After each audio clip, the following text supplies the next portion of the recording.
ዛሬ በአፋር ክልል በሰመራ ከተማና አካባቢው ያየነው የልማት ስራዎች ግብርና የከተማ ኮሪደርን ያጠቃልላሉ። ከግብርና አንጻር የእንስሳት መኖና የስንዴ እርሻ አለ።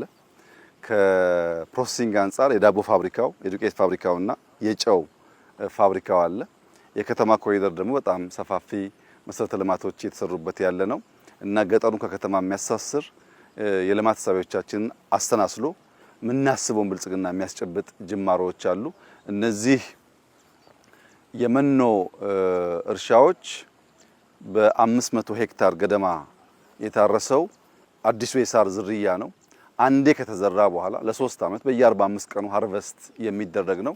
እዚህ አካባቢ ላይ አልፎ አልፎ የዝናብ እጥረት ሲያጋጥም በድርቅ ምክንያት ከብቶች እንዳይጎዱ አፋር አካባቢ፣ ሶማሌ አካባቢ፣ ቦረና አካባቢ የጀመርነው አዲስ ልምምድ ነው። ከዚህ ቀደሙ ድርቅ መጥቶ ከብቶቻችን እንዳያልቁ የሚያግዝ ስራ ነው። አሁን ያየነው 5 ሄክታር ገደማ ነው። ከዚህ በላይ መስፋት ማደግ አለበት። ዝናብ ካለ እና ድርቅ ከሌለ ብዙ ላያስፈልግ ይችላል። ግን ድርቅ ያለበት በቂ ዝናብ ያለበት አካባቢ ደግሞ ካለ መኖን እየጫን ወስደን ለአርሶ አደሩ እስካሁን ባለው ሁኔታ በነፃ ነው የሚከፋፈለው። ይሄ ከመኖ አንጻር በጣም ጠቃሚ ነገር ነው። ቅድም ያየነው ደግሞ የስንዴ ምርት አለ።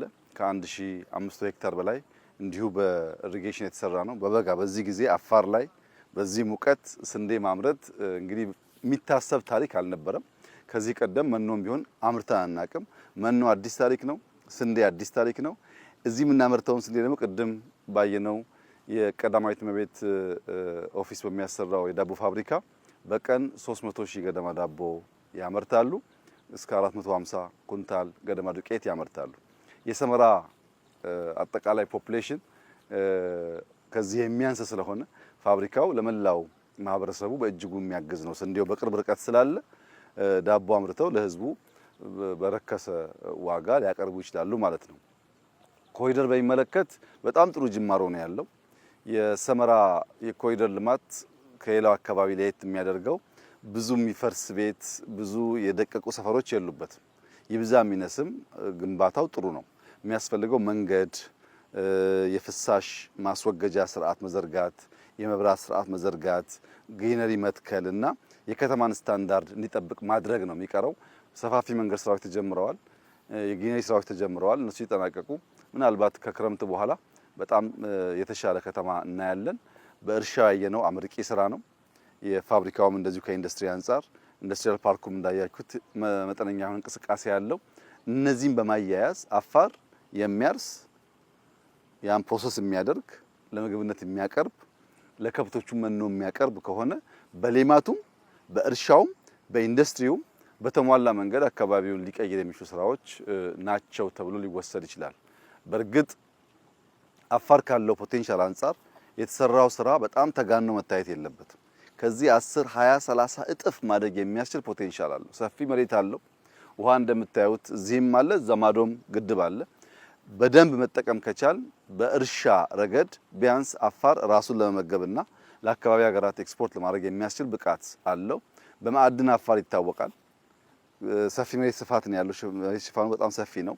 ወደ እርሻነት ከተቀየር ነው እና ከተጠቀምንበት በጣም ለኢትዮጵያ እድገት ለኢትዮጵያ ብልጽግና በእጅጉ የሚጠቅም ከባቢ ሊሆን ይችላል ማለት ነው። ዋናው ነገር መትጋት፣ መስራት፣ አይን ገልጦ ማየት ያስፈልጋል። ውሃው ተኝቶ መሬት ተኝቶ መኖ የለም ማለት ኃጢአትም ጭምር ነው። አፈሩ እንደምታዩት ነው። ውሃ ካቀረብለት አልፋልፋን ወይም ሮዳስን በማምረት ለከብቶቻችን መኖ ማቅረብ ስለሚቻል የጀመርነው ጅማሮ በጣም ተስፋ ሰጪ ነው። በጣም ጥሩ ስራ ነው። ከዚህ በላይ ግን መትጋት መጣር አለብን። የምናስበውን ብልጽግና የምናስበውን መለወጥ ለማምጣት ጅማሮአችን መልካም ቢሆንም መፍጠን ደግሞ አለብን። መፍጠን አለብን፣ መፍጠር አለብን፣ ማያያዝ አለብን። ያኔ የተሟላ የልማት ገጽታ ያላብሰናል። እስካሁን ባለውና ባየነው ነገር በጣም ደስ ብሎናል። ይሄ ራመዳን ወቅት ነው። በራመዳን በዚህ ሙቀት አፋር ውስጥ እንደዚህ ያለ ስራ ማየት አዲስ የስራ ባህል መፈጠሩን ያሳያል። ህዝባችን እንዲበረታ እንዲሰራ ሰርቶ ብቻ በላቡ ራሱን ማኖር ራሱን ማቆየት ለልጆቹ መልካም ሀገር መተው የሚችለው በልመና አይደለም፣ በስራ ብቻ ነው። መልካም የሆነ ሀገር አለን፣ እንስራ፣ እንተባበር፣ እንለውጥ፣ እንፍጠር። በዚያ መንገድ ልጆቻችን የማይለምኑ በአንጻሩ የሚሄዱ ሆነው ሀገር እንዲረከቡ ስለሚያስችል እንበርታ እንስራላለው። እጅግ በጣም ጥሩ ቆይታ የነበረን። አመሰግናለሁ።